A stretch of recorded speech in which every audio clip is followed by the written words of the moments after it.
میرا دل بہت پریشان ہے۔ رمضان ختم ہوا تو لگا تھا کہ عبادت کا سلسلہ جاری رکھوں گی، لیکن میری طبیعت خراب ہو گئی۔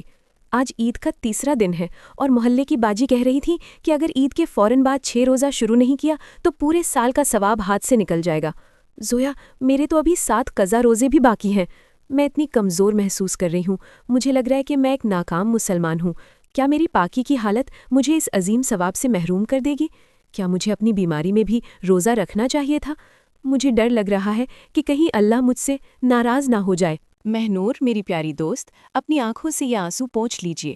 آپ جو محسوس کر رہی ہیں وہ شیطان کا وسوسہ ہے جو آپ کو اللہ کی رحمت سے مایوس کرنا چاہتا ہے۔ آپ نے جو سوال کیے ہیں وہ صرف آپ کے نہیں بلکہ ہر اس بہن کے ہیں جو اپنی فطرت اور شریعت کے بیچ الجھ جاتی ہے۔ دین اتنا سخت نہیں ہے جتنا ہم اسے بنا دیتے ہیں۔ آپ تسلی سے بیٹھیے، میں آپ کو قرآن، حدیث اور عقل کی روشنی میں سمجھاتی ہوں کہ حقیقت کیا ہے۔ یہ کوئی چھوٹا مسئلہ نہیں ہے، اسے گہرائی سے سمجھنا ضروری ہے تاکہ آپ کے دل کا بوجھ ہمیشہ کے لیے ختم ہو جائے۔ سب سے پہلے مہنور، ہم اس عظیم حدیث کو سمجھتے ہیں جو اس پوری عبادت کی بنیاد ہے۔ ہمارے نبی حضرت محمد صلی اللہ علیہ وسلم نے ارشاد فرمایا، جس نے رمضان کے روزے رکھے پھر ان کے پیچھے شوال کے 6 روزے رکھے تو یہ ایسا ہے جیسے اس نے پوری عمر یعنی پورے سال کے روزے رکھے۔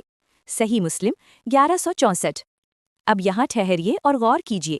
لوگ سمجھتے ہیں کہ پیچھے کا مطلب ہے فوراً بعد۔ شریعت کے علماء جیسے امام نووی رحمۃ اللہ علیہ فرماتے ہیں کہ شوال کا پورا مہینہ آپ کے پاس ہے۔ یہ ایک بہت بڑی غلط فہمی یا مت ہے کہ عید کے دوسرے دن سے ہی روزہ شروع کرنا لازمی ہے۔ یہ کلچر ہے، اسلام نہیں۔ اسلام نے آپ کو پورے 30 دن کی مہلت دی ہے۔ آپ چاہیں تو مہینے کے شروع میں رکھیں، بیچ میں رکھیں یا آخری ہفتے میں۔ دوسرا بڑا سوال، کیا یہ روزے لگاتار یعنی کنزیکیٹو ہونے چاہیے؟ بالکل نہیں۔ آپ ایک روزہ پیر کو رکھ سکتی ہیں، ایک جمعرات کو۔ آپ اپنی سہولیت کے مطابق اسے بانٹ سکتی ہیں۔ اللہ تعالیٰ نے ہمارے لیے آسانی چاہی ہے، تنگی نہیں۔ اب آتے ہیں سب سے اہم مسئلے پر، خواتین کے قضا روزے اور شوال کے نفل۔ مہنور، یہاں 2 باتیں بہت صاف ہیں۔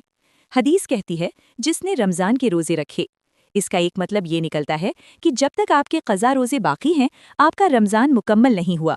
اس لیے اکثر علماء جیسے شیخ ابن عثیمین رحمۃ اللہ علیہ کا ماننا ہے کہ پہلے فرض قرض اتارا جائے پھر نفل دیا جائے۔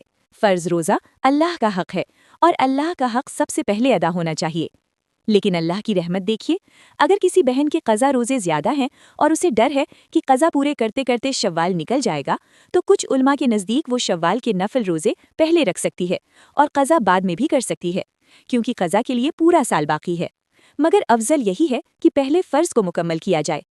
مہنور، آپ جو پیریڈز کی وجہ سے پریشان ہیں، یاد رکھیے یہ پیریڈز اللہ کا بنایا ہوا نظام ہے۔ حضرت عائشہ رضی اللہ عنہا فرماتی ہیں کہ ہم بھی اس کیفیت سے گزرتے تھے اور حضرت محمد صلی اللہ علیہ وسلم کے زمانے میں ہمیں روزوں کی قضا کا حکم دیا جاتا تھا۔ جب آپ ناپاکی کی حالت میں روزہ چھوڑتی ہیں تو آپ دراصل اللہ کا حکم مان رہی ہوتی ہیں۔ وہ چھوڑنا بھی عبادت ہے۔ آپ پاک ہونے کا انتظار کیجیے، پھر سکون سے شروع کیجیے۔ اس کا ایک سائنسی پہلو بھی ہے۔ رمضان میں ہمارا میٹابولزم بدل جاتا ہے۔ اچانک بھاری کھانا شروع کر دینا جسم کے لیے نقصان دہ ہو سکتا ہے۔ شوال کے یہ 6 روزے ہمارے جسم کو واپس نارمل روٹین پر لانے کے لیے ایک بہترین ڈیٹاکس کا کام کرتے ہیں۔ اور وہ پورے سال کا ثواب کیسے ملتا ہے؟ قرآن کہتا ہے سورہ الانعام آیت 160 کہ اللہ ہر نیکی کا بدلہ 10 گنا دیتا ہے۔ تو رمضان کے 30 روزے یعنی 300 دن اور شوال کے 6 روزے یعنی 60 دن، کل ملا کر 360 دن، جو کہ ایک پورا سال ہے۔ سبحان اللہ، اللہ کی ریاضی کتنی خوبصورت ہے۔ وہ ہم سے محبت کرتا ہے، وہ ہمیں تھکانا نہیں بلکہ نوازنا چاہتا ہے۔ سبحان اللہ زویا، آپ نے میرے دل سے جیسے پہاڑ جیسا بوجھ ہٹا دیا۔ میں سماج کی باتوں میں آ کر خود کو گنہگار سمجھ رہی تھی۔ مجھے اب سمجھ آیا کہ علم کی کمی انسان کو کتنا پریشان کر سکتی ہے۔ میں اور انتظار نہیں کروں گی۔ جیسے ہی میں پاک ہو جاؤں گی پہلے اپنے اللہ کا قرض یعنی قضا روزے رکھوں گی اور پھر انشاءاللہ یہ 6 روزے بھی رکھوں گی۔ میری نیت صاف ہے اور میرا اللہ میری نیت کو جانتا ہے۔ بالکل مہنور، عبادت میں خوف سے زیادہ محبت ہونی چاہیے۔ اللہ ہمیں اپنی رضا کے لیے عمل کرنے کی توفیق۔ اگر اس جانکاری سے آپ کی کوئی بھی الجھن سلجھی ہو تو اس ویڈیو کو اپنی ماں، بہنوں اور سہیلیوں کے ساتھ ضرور شیئر کریں تاکہ کوئی اور بہن مایوس نہ ہو۔ اے اللہ، ہمیں دین کی صحیح سمجھ عطا فرما اور ہماری ہر چھوٹی بڑی عبادت کو اپنی بارگاہ میں قبول فرما۔ اگر آپ بھی یہی چاہتے ہیں تو کامنٹ میں آمین ضرور لکھیں۔